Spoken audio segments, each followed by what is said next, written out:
Good evening and welcome to everybody to this in our third of our webinars focused on routes to market. These are part of our ongoing marketing programme of webinars from WineGB. We've had a terrific response to the first two in this series. So the first one was an introduction highlighting all the considerations with routes to market presented by Mike Paul. And last week's session was with two wholesale distributors. These two, of course, are available as recordings on our website and also to view on the YouTube channel. As you know, these webinars will last around about an hour. Tonight will take the form of a question and answer session conducted by Simon. Simon, thanks very much again for taking the chair here. If you've got any questions of your own, please do feel free to ask, and you can use the Q&A facility, which you'll see at the bottom of the screen. Questions are always welcome, so do please take part. There's also a chat facility, which you can make appear to the right side of your screen. And just to reassure our panelists, I always quite like to invite people to type in a quick hello so people can see that you're there. So on to tonight's session, working with the retail sector. Multiple and independent retailers have different approaches to procurement and expectations in working with individual brands. Building lasting relationships is important for producer and retailer alike. The retailers are your gatekeepers. They're selling direct to the consumer and therefore occupy a critical role for you. So working together to meet expectations on both sides is important. I'm delighted to welcome back Simon Thorpe, chairing the discussion tonight. Simon has extensive retail experience himself. I'm sure he'll expand on that a bit later. And welcome to our panelists, Becky Hull, wine buyer for Waitrose, and Emily Silver, Head of Retail and Marketing at the Oxford Wine Company. I should add that both businesses are wholly supportive of English and Welsh wines, as I'm sure many of you know, and I'm sure their advice will be invaluable. So without further ado, I am going to hand over to Simon. I'm going to disappear in the background. Simon, I'll keep an eye on Q&A and any chat that comes up, and over to you. Thank you, Julia, very much indeed. Good evening, everybody, and thanks for attending.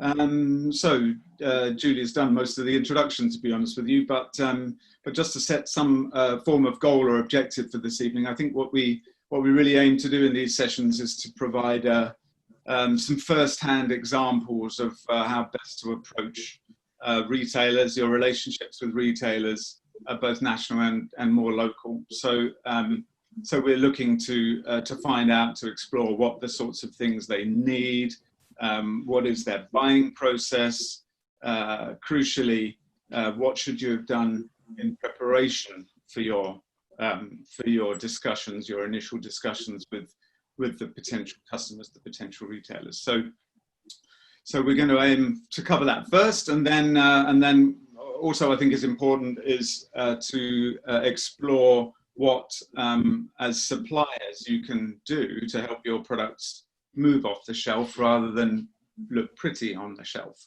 I think that's a fundamental issue sometimes, is that everybody feels that they've done the hard work of getting a listing, but actually we all know how much competition there is on the shelves of a retailer or on the websites.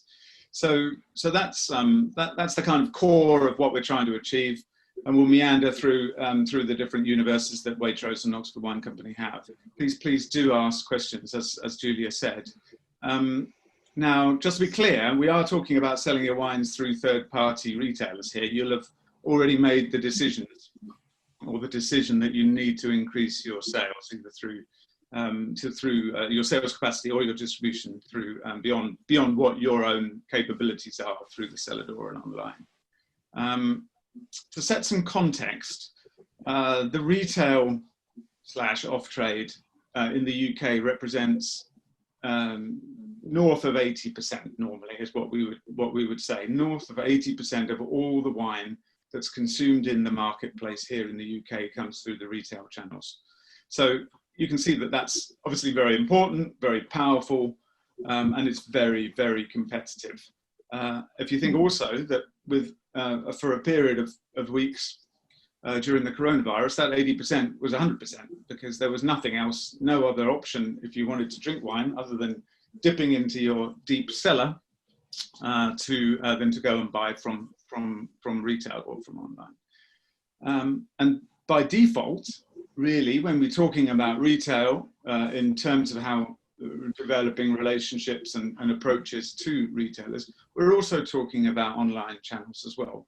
There would be relatively few examples of retailers, traditional bricks and mortar retailers, who don't also have an online capability of some shape or other. And obviously there are exclusively online retailers, but pretty much the principles of dealing with them are the same or similar to those of more traditional bricks and mortar.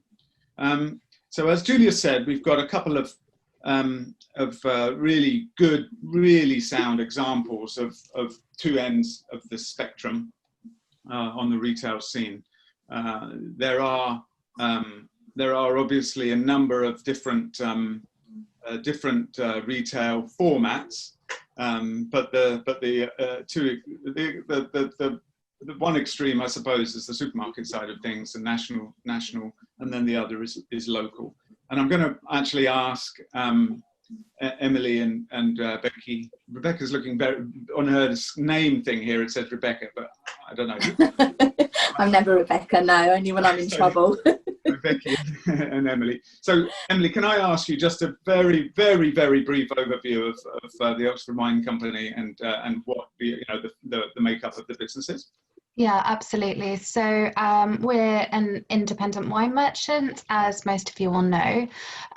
We have I'm going to start by talking about a pre-COVID type situation where we were about 70% wholesale. And that's actually how the business began, as a wholesaler, sort of 25 years ago or so. So about 70% wholesale and then 30% also retail.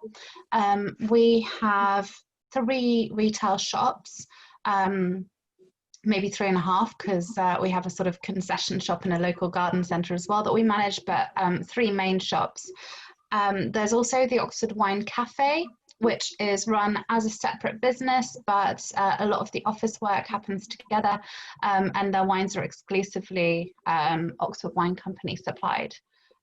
We have a range of approximately 2,000 products, maybe 1,200 wines and 800 spirits, and those come from over 200 different suppliers, essentially.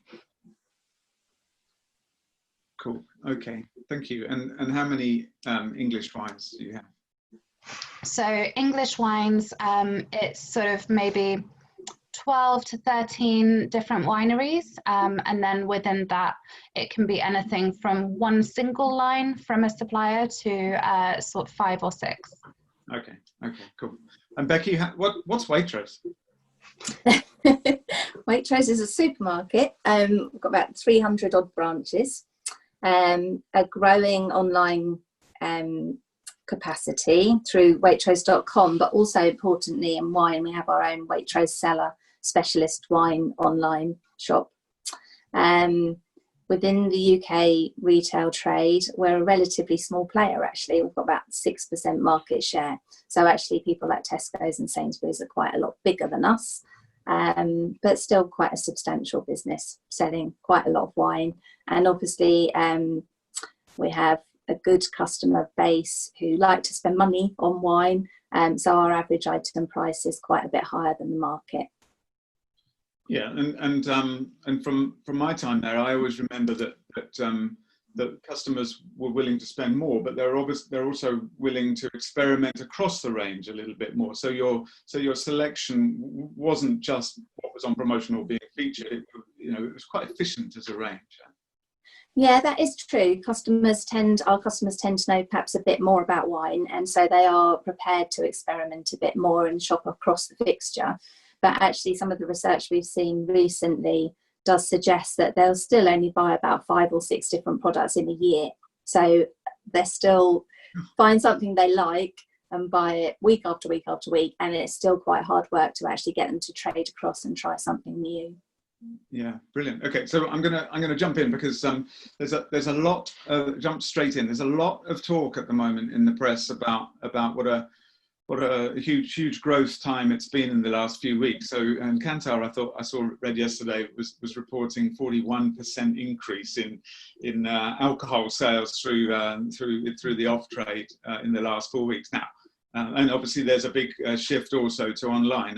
Now, has it been mad in the last four months for you guys? I guess it has. Hey, Emily, what's your world been like? So really for us, our whole business has been flipped on its head. Everything's gone completely haywire. So where we would normally be doing a lot of wholesale, that obviously closed down almost completely, with the exception of a few sort of village shops and the like, and maybe some pubs that were doing takeaway wine, and those have done pretty well, but no wholesale to speak of. We did close one of our 3 shops for the reason that it's a very small shop, sort of in the heart of old school Oxford, and there was just not enough footfall there to justify paying a salary. So that was closed. But what has gone completely mad is our online sales arm. So that's gone from, say, a very small part of our business that sort of always ticked over, but we never put a vast amount of effort into, and taking maybe 3 or 4 different sales a day, to going to about 150 to 200 orders a day. So that was a huge logistical challenge for us to try to make sure that we fulfilled all of those orders, while some of the larger players weren't accepting online orders because of sheer volume. The shops that we did keep open saw a huge increase as well in customers, both in terms of numbers of individual customers, the amount that they were buying, and also we saw people trading up and buying more expensive wine than they usually would. I think maybe because they're thinking about it in terms of what they'd spend in the pub on a bottle of wine, and translating that into retail, which obviously gets them something quite a lot more expensive. So yeah, it's everything's gone nuts really for us. And do you see things changing? This is, I apologise, this is not a session really about COVID, but it's fascinating with retailers to be able to investigate a bit. So have you seen a bit of a return to wholesales in the last couple of weeks? So most of our restaurant customers have opened again, and they've started ordering. We saw a nice large number of orders at the beginning, but now we're waiting to see what follow-up orders are, of course, because no one knew how many customers they'd be getting. So they've all placed orders in anticipation, but I think we need to see how it goes. And after, it's been a total roller coaster, because at first there were some extremely gloomy, grim meetings, and it was terrifying. Then we were so busy with the massive increase in online sales, and now we're feeling a little bit tentative and a bit sort of slightly concerned, because the on-trade isn't going to snap back to what it was straight away, but at the same time, you know, everyone's back at work by and large, and the online sales have quietened down. So we need to see what's going to happen, you know. Certainly. If anybody had a crystal ball, then they'd be making a lot of money at the moment, being able to help everyone with forecasting. Becky, Yeah. how's it been for you? You've been nuts. Totally mad, I think. I think it's just been such a roller coaster ride, like Emily said, just from one week to the next with the changing scenario. It's had a drastic impact on sales, and added into that mix the weather as well. Those few weeks of just glorious sunshine just put a rocket under some product areas. So rosé, for example, which I also buy, just went mad.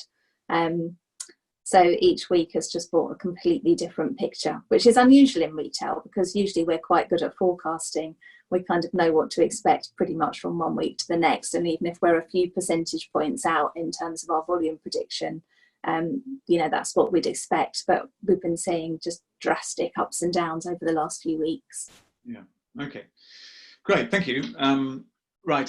Let's jump into the kind of the buying processes, if that's okay. So keen to understand about the selection process, the purchasing process. If there's a timetable, you know, do you have launch windows? How do you go about that side of things?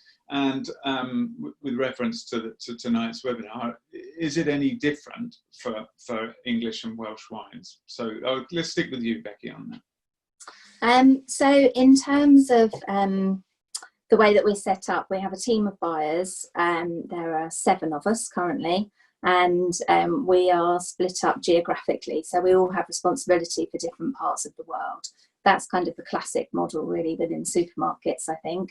Although some do experiment occasionally, and buyers will be responsible for red wine or white wine. Sometimes supermarkets split it by price point. So you might have a buyer that's responsible for buying product above £7 and somebody else that does sub £7. But at Waitrose, it's quite a traditional way of doing things. So for me, for example, I buy champagne, sparkling and rosé wines. And then one of my colleagues will do Australia, New Zealand, somebody else does North and South America. So that's how it works. So England and Wales falls into the same kind of way. There's nothing particularly different. We do have a bespoke local and regional buyer who looks after English wines that go into our local and regional kind of project. Marianne, who's on holiday this week, unfortunately, otherwise I would have dragged her in to help me tonight. So I look after English wines that go into our national range. So if you were trying to pitch to Waitrose an English wine that you had big volume availability and you wanted to see it in all 300 plus stores, I would be the person to talk to. If you've got smaller volume available and you're thinking it would be really nice to see it on the shelves of your kind of local 10, 15 Waitroses, then it would be Marianne.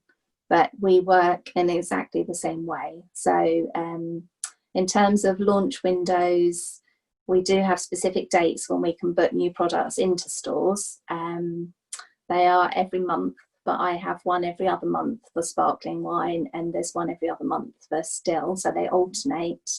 And I can't launch something outside of that launch window. And I tend to work probably 6 to 9 months in advance, because the unfortunate thing with most retailers is that you can't launch something unless you delist something, and it takes quite a long time to delist something. So it's always a one in, one out process.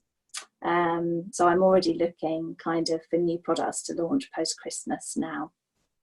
So a couple of questions there then. So when you say small volumes or a lot of volume, can you put some parameters around that? I think in the local and regional kind of arena, I have listed things before that have only been 30, 50 cases. The beauty of the local and regional scheme is that we can really tailor the branch distribution to how much volume we have got available. So if you came to me and said, I've got 200 cases, I might think, well, I can do 4 or 5 branches with that across a year.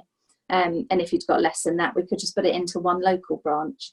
So yeah. So that is the lovely thing. If it's an amazing wine and we absolutely fall in love with it, we can actually make sure that it works for us in some capacity. And you can put, well, how does it work for online as well then? So is that who's making the decisions there? So Xenia, my colleague, looks after, she is our Waitrose seller buyer. So everything that is in branches automatically goes online. But we also do occasionally buy small parcels that are just online only. Okay, and including English wines then too? Including English ones, yeah. So at the moment we've got about 100 and just over 110 English wines in total, and virtually all of those would be on Waitrose seller. There are a couple where we know that there are particular difficulties because perhaps people supply local outlets and it's difficult for them to have it online nationally, and we would sometimes accept that that's the case and not put it online. But for the most part, we would expect a listing with Waitrose to be online as well. Okay, cool. Right, well, we're going to delve a little bit further into some of those things again. Emily then, so have you got 7 buyers at the Oxford Wine Company? Well, actually, sort of. So it's a completely different way of doing things with us. So we maybe have 3 or 4 official buyers, and then we have another sort of 3 or 4 unofficial buyers. And so really anyone who's working with us and has, good wine knowledge and interest, which I would hope would be everyone, has some kind of hand in the buying process. And so essentially, we don't have any timetables for listings, nothing like that. The only way that English and Welsh wines might be treated differently to other categories would be that we taste new vintages more frequently. So because we're aware that quality can change drastically and, you know, hopefully increase over time. And so we will taste new vintages every year, which we might not always do with wines from elsewhere. Generally, our process would be, again, pre-COVID, is big wine fairs are very important to us. So London, Provine, Wine Paris. One or two of us would go to those out of the UK trade fairs, and then almost everyone to London, and scope some things out, taste some wines, and then we'd call samples into the office and hopefully try a lot of wines from one category against one another, and see what we're happy with listing, essentially. And they can go into our shops at any time, and everything that's in our shops is online. So you don't have the same kind of one in, one out constraints? No, we don't. We occasionally will decide that we want to focus on a particular category or area, and certainly I know with some spirits categories, specifically gin, we have a one in, one out policy at the moment, but not with wine. No, we're far more concerned about choosing specific wines on the merits of that particular product than, you know, we don't have any predetermined numbers of listings for any category. Okay, so in this process, there's a little bit of push and pull here, I guess, isn't there? So Becky, are you proactively going out and looking for English wine, or do you expect people to come to you with an approach? What's the majority? I think it's probably half and half. So definitely would always go to the YNGB tasting, go to as many other tastings as I can possibly get out to. And always, I think when you've got an area that you're passionate about, you just live and breathe it, don't you? So I read a lot. I'm on Twitter looking to see who's doing what. So just very aware of new vineyards starting, excuse me, just always looking to see who's doing what new things and what might work for Waitrose. But then also lots of approaches coming in from various people telling me what's going on. So it's a bit of both, really, which is nice.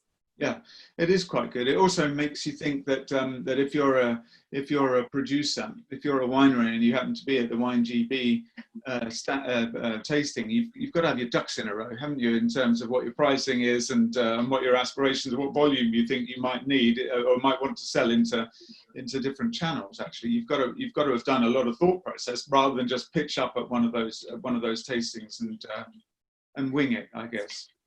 Yeah, I mean, I try not to put people on the spot too much. I mean, you know, if there's a product that you're interested in, say at a YNGB tasting, it's always nice to go and say hello and say, I really enjoyed the wine and can I get in touch with you, to give people a bit of time to come back with an answer. I wouldn't want to put somebody on the spot and say, right, tell me your cost price, because I don't think that's very fair. We all need a bit of time to go away and do our sums. So always very happy to start a conversation, knowing that when the time's right, people will come back with the right answers. Yeah. Okay. Cool. Right. So when you're looking at propositions, when you're looking at English and Welsh wines, or not actually only, but what are the things that make one wine or one winery brand stand out from others? Is there a kind of, there isn't a common formula, but what are the kind of must-haves in there that tweak your attention? Becky, you answer that one as well first. I think quality first and foremost. I know it's a cliche really, but and unless you taste it and you think, wow, that's fantastic, it's not going to go any further. And I've always definitely thought I would never list something. I wouldn't buy something for Waitrose that I wouldn't actually want to spend my own money on. So unless I'm going to think I'm going to be buying some of this for myself, it's not going to get any further in terms of a potential listing. So the quality has definitely got to be there. There's got to be consistent quality. So I'd want to know that it's going to be a good wine this year and potentially next year as well. I know there's a lot of vintage variation in England, but you still want to know that quality is likely to be there unless there's a complete weather disaster. It's got to be value for money, so you can't put something out there that customers are going to look at the price tag and just think that doesn't stack up. And the sad truth is that English wine is competing not just with other English wines that we already have in the range, but it's competing with other white wines or sparkling wines from across the world. So it's got to stack up in terms of price. I think having a good story about it always makes something much easier to sell. So if there's already something to talk about, the packaging's got to look good. But if there's just a little bit of magic so that it's easy to sell to customers, that really helps. Okay, yeah, good, excellent. Emily, anything different from that? So I would echo every single thing that Becky said, totally. But I'd also add that the personal element's quite important to us. So we'd want to know that a potential supplier's sort of philosophy for their product aligned with ours. So what's their vision for their product? Who do they see it being bought by? Where else is it going to be sold? Those sorts of things. We like to kind of enter into a partnership. Again, it sounds quite cliched, but enter into a partnership with our suppliers. And while it can be quite difficult, or sometimes seen as quite difficult to get a listing with us, again, we're looking at the long game. So we wouldn't be thinking about, buying just a small parcel of something. We'd be looking to reorder, maybe keep a listing for several years. So, we want to make sure it's right when we have it. And that's a largely quality, but also personal element, and making sure our philosophies align together. Okay, so again, a couple of questions that come out of that. One is, as a business, what impact do the supermarkets and the national retailers have on your buying decisions?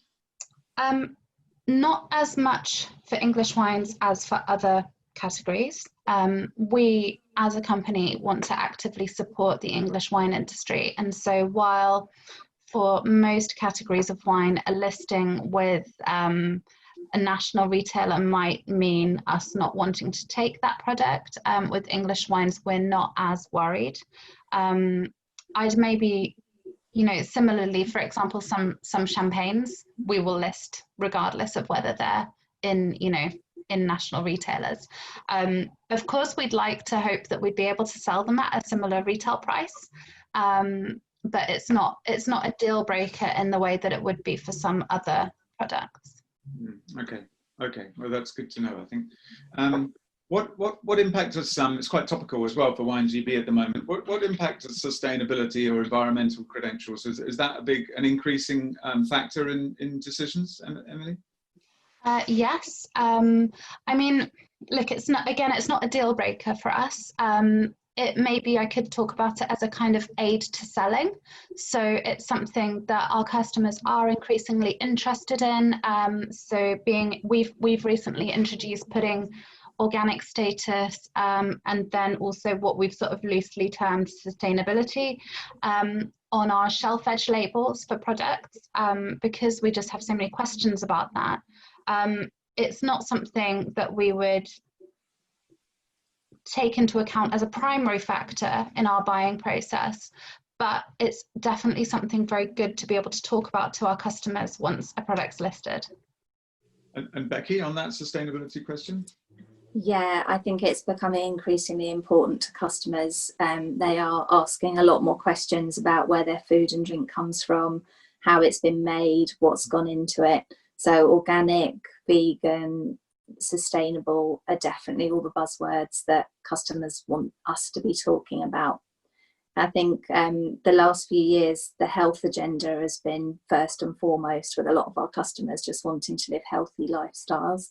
And we're seeing that kind of morph much more into a more holistic wellness kind of thing where it's about work-life balance, it's about mindfulness, stress relief, all contributing to a healthy lifestyle, rather than just kind of trying to avoid carbs or not eating too much sugar.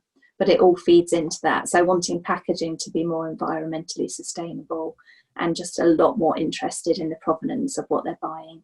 Yeah, and that seems to be a theme which is being underlined a little bit in this kind of weird era that we're in. That's you know, there's probably a couple of things which are playing very much to the benefit of the local wine scene. You know, people do want to support their local businesses. People do expect, you know, maybe to develop a relationship with them, whether that be through a retailer or directly with the winery. It's quite, you know, it's a big and good dynamic in the marketplace, I think. We're going to talk about a slightly thorny subject now. And Becky's smiling already because she knows what I'm going to ask. So the financial side of this, the commercial side of it. So I'm going to ask both of you what sort of margin requirements you have for you know, how you work out your pricing, you know, those sorts of things. I'm going to pass it to Emily first on that, and then Becky, you can gather your thoughts. Yeah, of course. So as I mentioned before, we are actively wanting to support the English wine industry, and so we have a slightly lower margin requirement for English and Welsh wines. For general purposes, we'd look at a 35 to 40% margin. But for English wineries, we lower that to a 28 to 33% sort of margin. And then within that as well, in terms of pricing, we look at how we can be flexible. So, for example, if there are any sort of logistical costs that we can cut out between us in a kind of partnership, then we'll do that. So, for example, in the past, we've had wineries where we've collected the wine from them rather than it being delivered to us at our premises. We can be flexible in terms of packaging or maybe box size, that kind of thing. So if there are logistical costs that we can eliminate together that'll impact pricing, then we'll do that as well. Okay, excellent. And then what are there other costs associated with dealing with you guys in a normal environment, you know, so coming to tastings, attending tastings and things like that? Yeah, so it's all, again, we have different agreements with different suppliers. So in some cases, we'll decide that we don't need any A&P involved in the price, and we'll get rid of that so that we can have, you know, easier pricing. However, with my kind of retail and marketing hat on, I would say the more contact we can have with our suppliers, the better. So yeah, certainly coming to tastings, we would, again, in general terms, if we invite a producer to do a tasting with us, then we would hope that they would provide the samples for that. That's not something that we would stick rigidly to, and you know, and so if we felt that it was something that we really wanted to get behind, then we'd be happy to cover some of that ourselves as well. So it's flexible, really. Yeah, it sounds great. Actually, it sounds very helpful. And I think, you know, the key thing there is actually is the dialogue. You want a dialogue with your Totally. Becky, over to you. So quite similar. We would we normally work on kind of between 26 and 30% margin, and that's always negotiable, but that's kind of just about ballpark. I would say the thing to have in mind is that an awful lot of wine through multiple retailers, so not just talking about Waitrose, but thinking about other multiple retailers as well. A lot of wine is sold on promotion. So in the market, upwards of 50% is sold on promotion. A lot of big retailers will run category promotions where there's, I don't know, buy 6, say 25%, something like that. So if you get a listing with a multiple retailer, your wine would be included in that.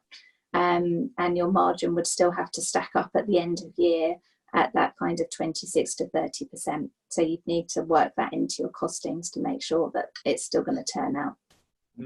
And does to both of you, because equally relevant, I think, but the fact that your suppliers in this case is quite unique, really, in the world of wine, at least. Your suppliers are also your competitors, because each winery will have its own either cellar door or online, or try to be sell direct to consumer. Do you ever come across issues around pricing on that front?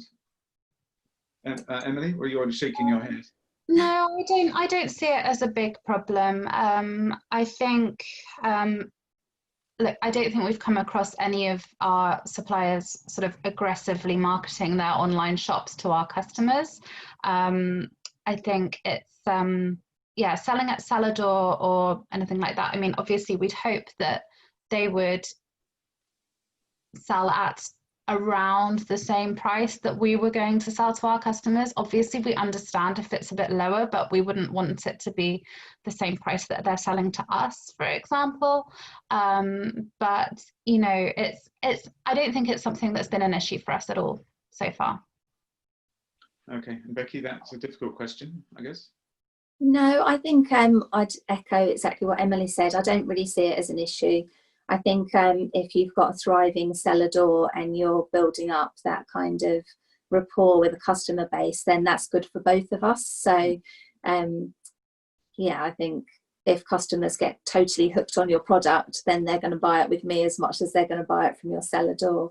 I think probably the issue more often is that producers are more upset that if it's on our website and we have a category promotion, then the price is going to go down, and that might make them look a bit expensive at times. So it goes both ways. So I think a good way around that, if you're pitching to a multiple, and again, I'm not just talking about Waitrose, is perhaps to consider having a slightly different label or doing something exclusively for that multiple retailer market. And then you don't have quite so many sensitivities about retail pricing.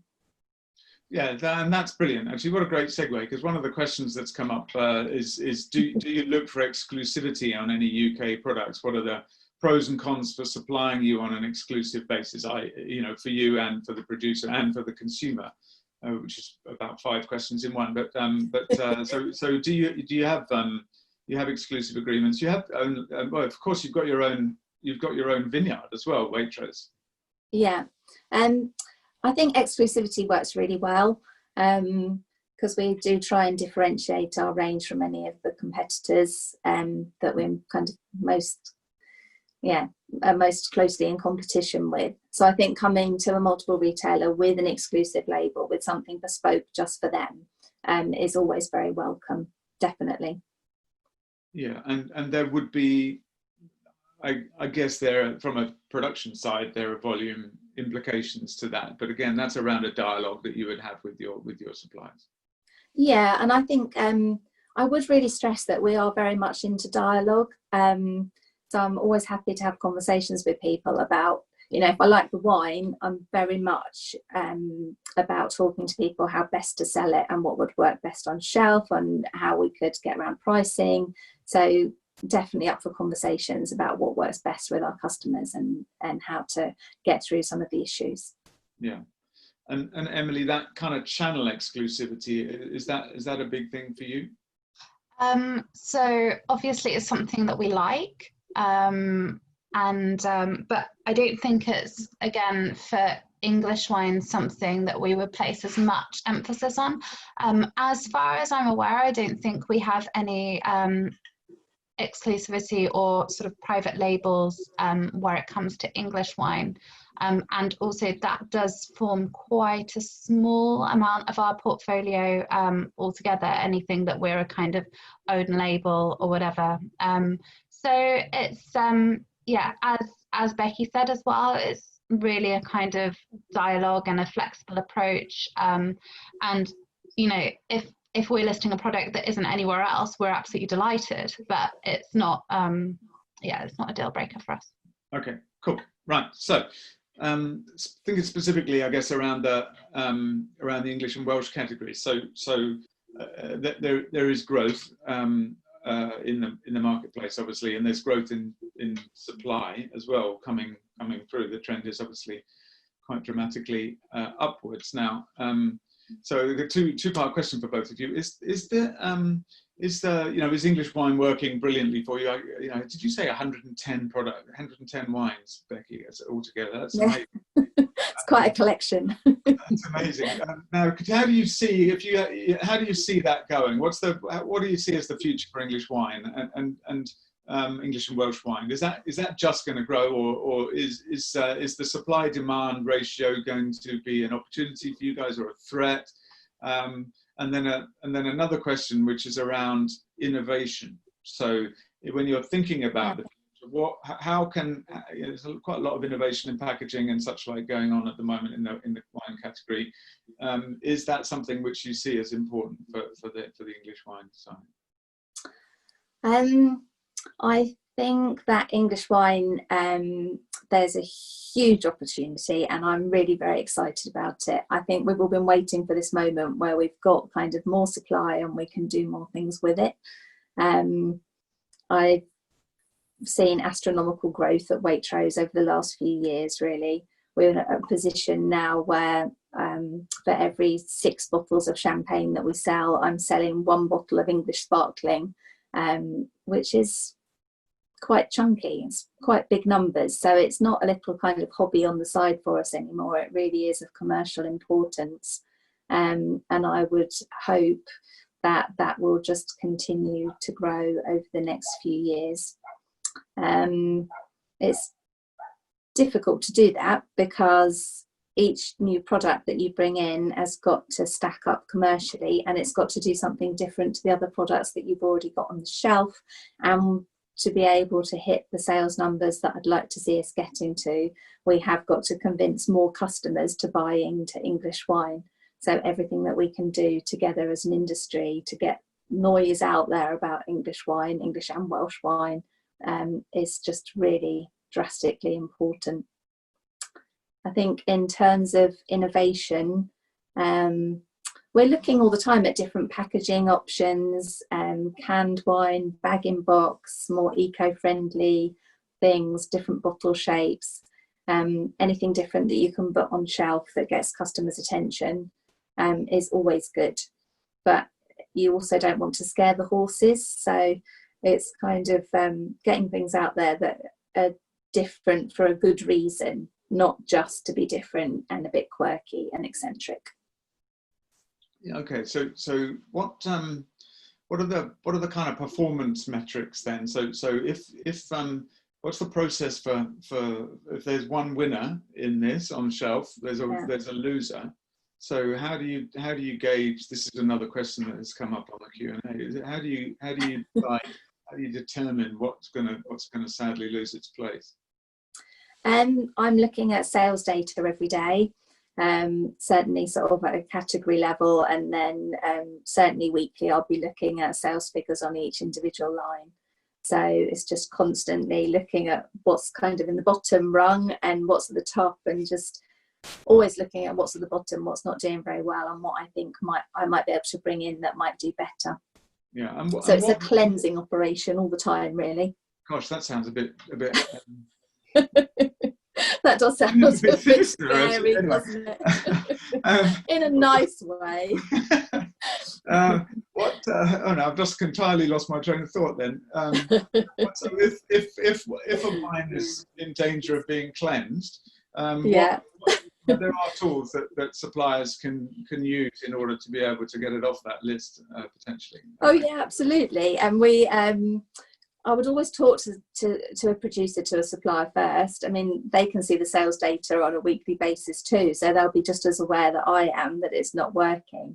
So there would always be a long protracted period where we'd be talking about what we might be able to do. Maybe we could change the label, maybe the pricing isn't quite right, maybe we need to tweak the blend and the quality of the product. So that would go on for a long time before something got cleansed. Yeah, I mean, that's part and parcel of the relationship, isn't it, that you have those kind of dialogues. So absolutely.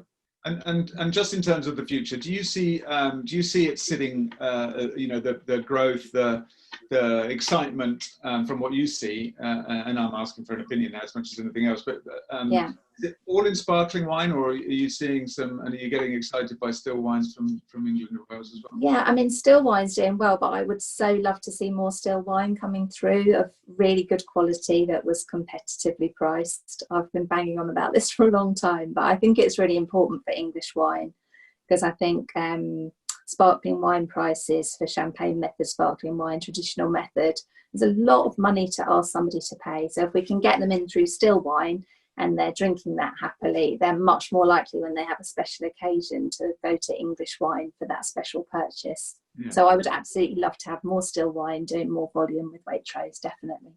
Okay. And any particular word of area of focus or advice that your existing or potential suppliers should think about, in terms of being able to maximize opportunities? I think it's really important just to know what's out there. So before you make an approach to a multiple retailer, just have a really good look and see what else they've got in their range. The sad truth is I have got to take something out to put your wine in. So it really helps me if you can already tell me what your point of difference is, if you're aware of what I've already got and why your wine might do better. That just helps, I think. Be market aware, be savvy about what else is out there. Yeah, okay, cool. Right, Emily, so a whole raft of different questions then in that case. So let's start with that, with your customers' attitude to propensity to buy into the English and Welsh category. Yes, so definitely an increase of interest we've seen over the last couple of years. Sparkling wine sort of saw that kind of shoot up maybe a couple of years ago, and we've seen it fairly steady since then. It's quite interestingly, for example, December 2019, we had 3 English wines in our top 25 best-selling products by revenue, which was great. And in the year before, we had 1. So that's a great increase. And that was all sparkling wine. So I think customers are requiring less of a kind of hard sell to buy some English sparkling wine, and they need less convincing these days. Still wine has been a vast area of increase for us. This is partly to do with the fact that we've listed more products, which again is a knock-on effect from, I think, the increase in quality that's out there. So we've seen a 200% increase in the volume of sales of English still wine this year compared to last year. So there's a lot of interest there. Yeah, definitely. And how experimental do you like to be? Do you think on because I've seen some really quite wonderful modern, I'm not sure that's the right word, but really quite experimental sorts of packaging and wine production coming through. Are you willing? Will your customers experiment with English wine? Increasingly so. So I think with English wine, maybe the first step is to get them buying it and then get them experimenting. However, they need to stand out. We're willing to consider, all sorts of things. So we're tasting a lot of canned wine. We're tasting a lot of bag-in-box wine. That's translated into no listings for canned wine yet, and 1 listing for bag-in-box at the moment. But we're certainly looking around. And if we feel that the quality and price stacks up, then it'd be something that we would be interested in doing. I think in terms of the experimental, both packaging and winemaking and labeling, we're happy to look at something as long as it's not experimentation for the sake of being different and it's actually translating into quality. We'd be happy to look at that. Our customers they are kind of consider themselves wine connoisseurs in a lot of ways and are interested in wine and are willing to take a leap on something because we've recommended it. And so if the quality's there, then we'd be happy to look at anything that's kind of a little bit unusual or experimental. Okay, fantastic.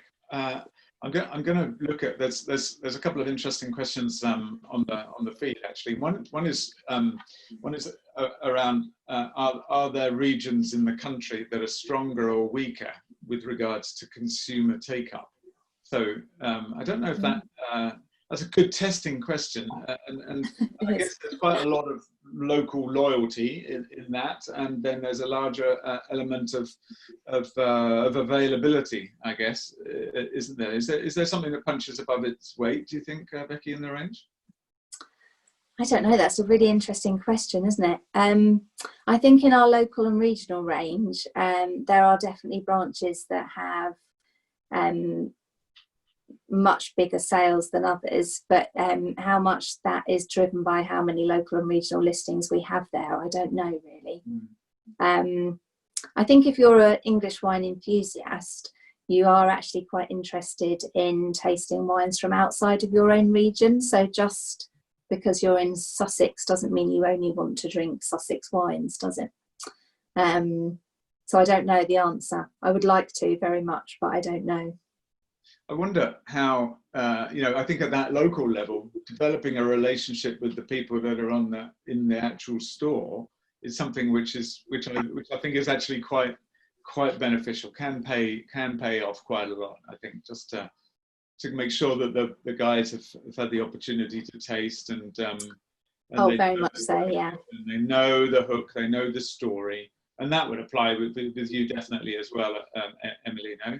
Yeah, that's absolutely huge for us. So in the cases where suppliers have taken the time to come and meet our retail managers, talk to them, get them enthused about the wines, get them enthused about the story, also taste wines with our customers as well, on sort of masterclass evenings or our portfolio tastings, that definitely translates, and you can really see a difference between those suppliers that are very engaged, not just with the sort of head office buying team, but also those who are there selling the wines on a day-to-day basis. You can definitely see.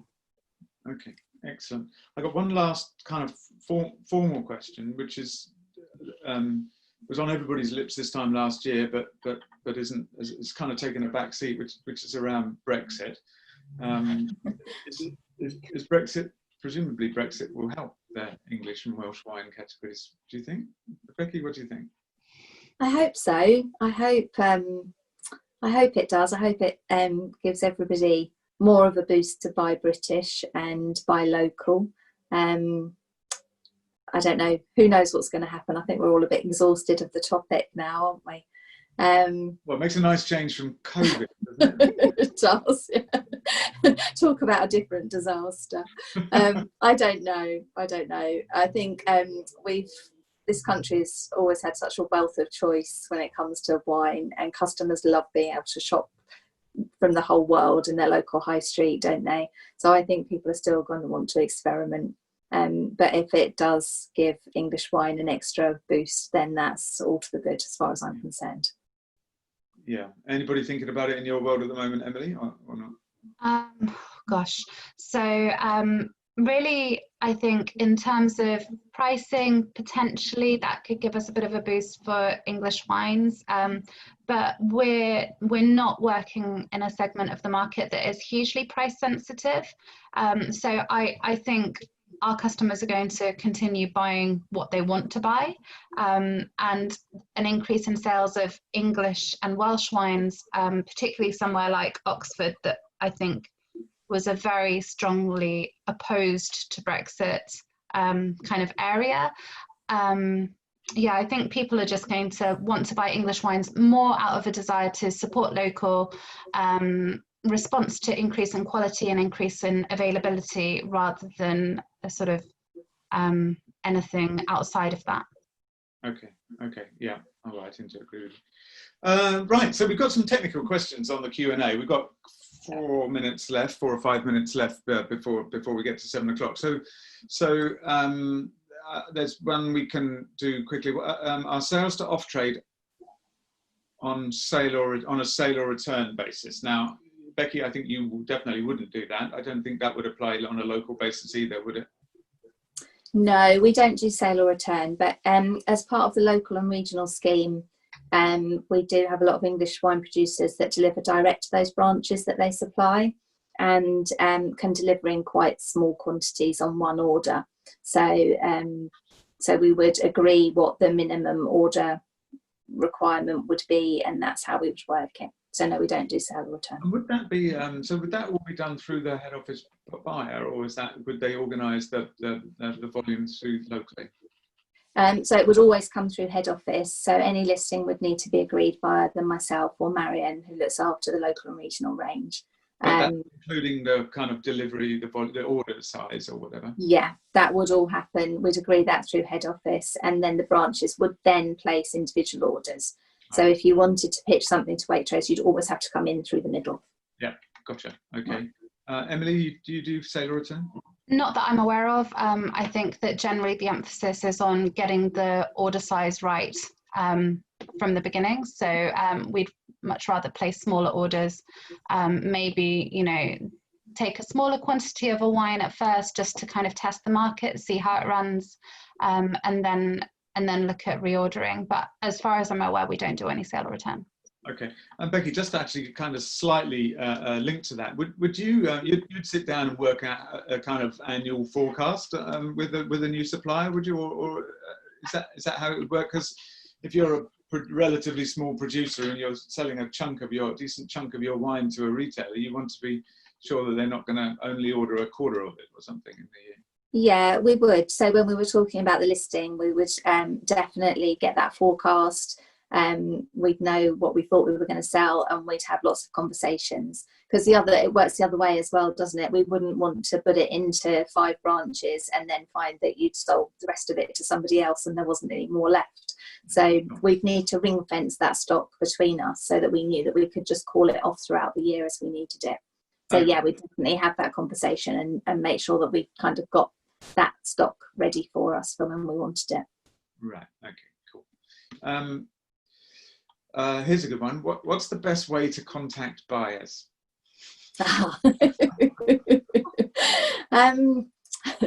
So we do have a very nifty website called Waitrose Engage, which is where we do a lot of our buyer-supplier communication. And I would say if you're thinking about pitching to Waitrose, that should be your first step. Have a look on Waitrose Engage, because there is actually a little button on there which is called Becoming a Supplier, I think. And there's a lot of very handy information. And there's also a form that you can fill in on there that whizzes through to us in the buying team to say, this is who I am, this is what I've got, can I talk to you? So that's probably your best bet. Okay, and Emily, what would you suggest?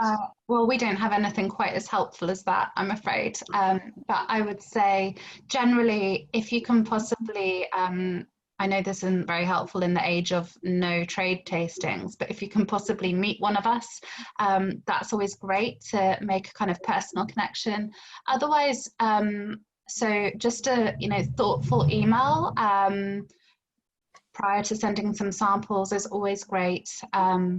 I think, but yeah, if possible, an in-person meeting is definitely preferable at a trade tasting.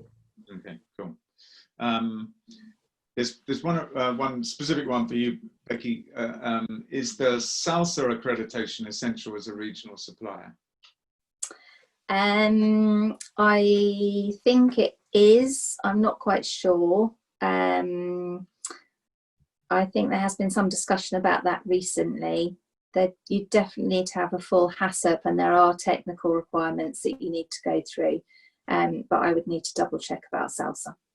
Okay, and then supplementary to that, what paperwork would you require from a supplier apart from tasting and tech sheets? So you would have new line forms, etc., Becky, and etc. Yeah, so there is a new line form. We'd also need a good quality product image. So we use a different company called Brand Bank who collect all those images so that we could put your product online and sell it successfully through there. But there is, as I said, there's a lot of information on Waitrose Engage about the processes and what you'd be required to do and how you'd need to do it. So have a good look on there. And then we would always really help you through that process.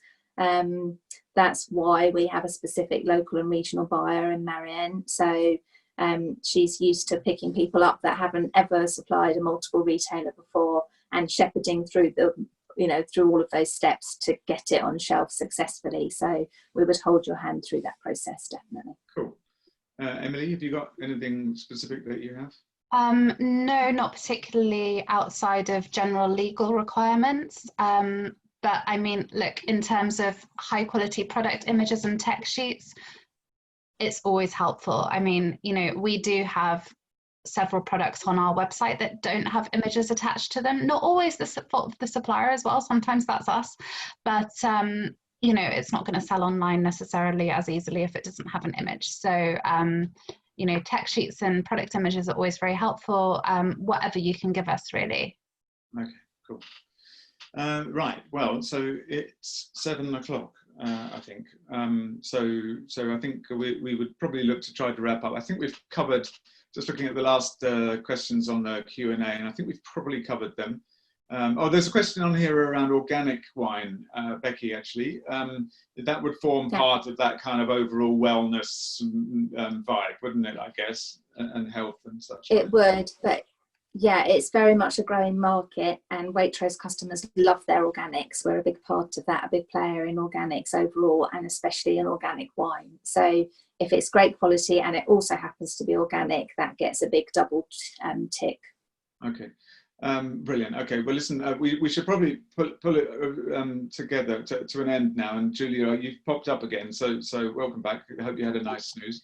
What I would say to Emily and Becky, and actually any English wine or Welsh wine producer, is that if only the world existed of all 100% Waitrose and Oxford Wine Company type businesses, we would be stress-free and in a happy place. But I think thank you from me for your candor and openness, and it's wonderful to hear such kind of support for the local wine industry. It's that's what I think makes it such an exciting category, is that sort of level of support that we can all get together and make something even more special than we've already got. But thank you to both of you very much indeed from me. Oh, thank you for having me. I'd like to echo that. Thank you so much, Becky, Emily, and very much Simon as well, who's been steering all the questions both this week and last. And actually, it's been really great to see the number of questions that have come in, and some good items, very positive items on the chat as well. I've had quite a few notes of thanks, both this and on WhatsApp as well. So thank you, all of you. Really appreciate the time that you've given. I'm sure that we can probably revisit this actually once more, because I've no doubt there'll be even more questions coming through as a result of all of this. Just to remind everybody that this webinar has been recorded, so we'll edit it and get it up on the website or on the WineGB YouTube channel. And next week, the webinar's moving back to viticulture. Joe Cadroy will be hosting that, and it's all about yield forecasting. So you can register for that, and all the details, of course, are on our website. So it just leaves me again to say thank you very much indeed to our esteemed panelists. Really appreciate it.